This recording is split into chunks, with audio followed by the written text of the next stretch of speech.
Here at Firehouse Animal Health Centers, they care for pets and their people too. In fact, they do 100 little things that prove it. We're here at their Belterra location today to learn about a few of those ways from Dr. Mike Lawton. Let's go. Dr. Lawton, thanks for having us out to Firehouse Animal Health Centers here in Belterra in Dripping Springs. We're glad to have a kind of a different focus today. Yep. Our wonderful exotics. You know, we're in a habit, I'll admit, of saying things like furry friends, but we also have scaly friends, right? Absolutely. They never Absolutely. get enough credit. Yeah. But exotics is something that you really pride yourself on at Firehouse Animal Health Centers, and it's something you're really passionate about. Yeah, I've spent a lot of time working with exotics. I worked at Toronto Zoo, different zoos around the world. Did my master's degree in endangered species of turtle. And this is Creature. She is a female bearded dragon. She was recently bred with Blitz, who is the father. When these guys breed, generally what happens is they develop these eggs that are calcified. But sometimes what can happen is those eggs don't actually become calcified, and they're just essentially soft, round, yellow yolks. And they can develop what's called folliculitis. And in those cases, it makes them feel sick. They generally stop eating for a little while. Interesting. And when Creature came in, we took some x-rays. We saw that what looked like eggs, but were not calcified. And then I just kind of talked Mom through how we were going to help get those eggs out. Some of them are going to get reabsorbed. Some of them just got laid.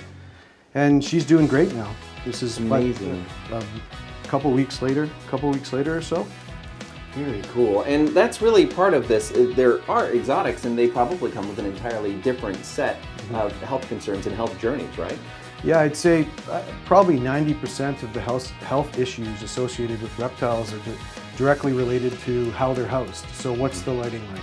What are they being fed? What's the substrate like? If we can fix all those, then it's pretty much point and shoot, for lack of a better term. Interesting, and that's really why they're very popular. Many of you out there, myself included, I have little ones in our friend family and friends and circles that have had bearded dragons as pets because they are pretty low maintenance, but they're also a really great opportunity to learn how to care for a pet, and that's one of the little things that sets Firehouse Animal Health Centers apart, is really preparing a pet owner for taking care of them at home whenever that's possible. Absolutely. Anybody gets a pet like this and they have any questions, feel free to give myself or Dr. Calabrese a call. We've got a couple other locations, Kyle and Round Rock now, that have exotic vets. If you have questions, let us know. We can help you.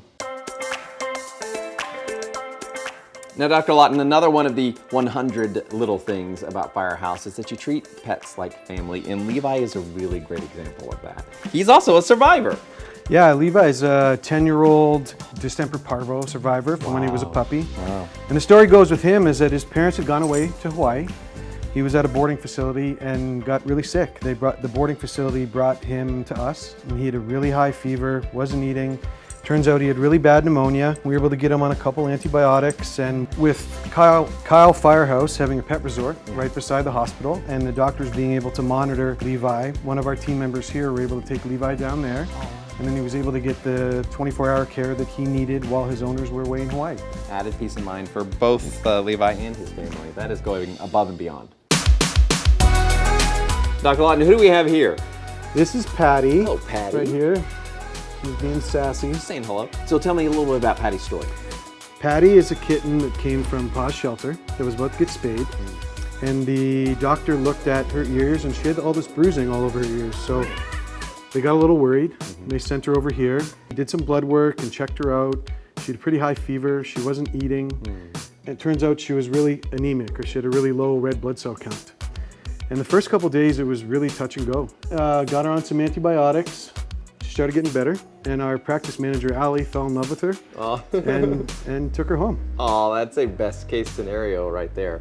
And that illustrates another one of Firehouse Animal Health Center's 100 little things, and that's your deep commitment to the animal nonprofit community here in Central Texas, who sometimes don't have the means to make these animals their healthiest, their most adoptable, right? Absolutely, absolutely. Philanthropy is one of the pillars that we like to strive by, making sure that every animal gets the best treatment that they can by providing extra funding for them. That's so special. Well, aside from being a little sassy, how is Patty today? Well, she seems okay. She just likes to talk. She's like my 8-year-old. Now, another one of Firehouse Animal Health Center's 100 little things that sets you apart is continuing education and teamwork. And that's something that came in handy for you when you came here from quite a different setting in Arizona. Yeah, we love taking the opportunity to educate each other as team members, but also the public. I went to school with Dr. Calabrese. He's been practicing here for a few years. I was in Arizona for about 10 years, and I'd never seen a dog with porcupine quills. Ooh, ouch. So Hero came in and just covered in porcupine quills. And Robbie kind of talked me through how we deal with that as a veterinarian. It's, again, something I'd never seen before. So not only are we educating each other, but it gives me the opportunity to educate the public. Yeah, and especially with something that I'm understanding is pretty common here in Texas, right? Yeah, very common here and not common at all in the desert. Interesting. So how was Hero? It turned out great. Hero's great now. I think it was a little uncomfortable getting the quills out, but part of the process. Well, maybe Hero has learned a lesson, and we sure have today here at Firehouse Animal Health Centers. Thank you so much for sharing some of the really special things that you do here that set you apart. So from scaly exotics like Creature to cuddly puppies like Strawberry Pizza here, whatever your pet, they're a part of the family here at Firehouse Animal Health Centers. And we've only shown you a few of the 100 little things that set them apart. To experience them all, book your appointment today.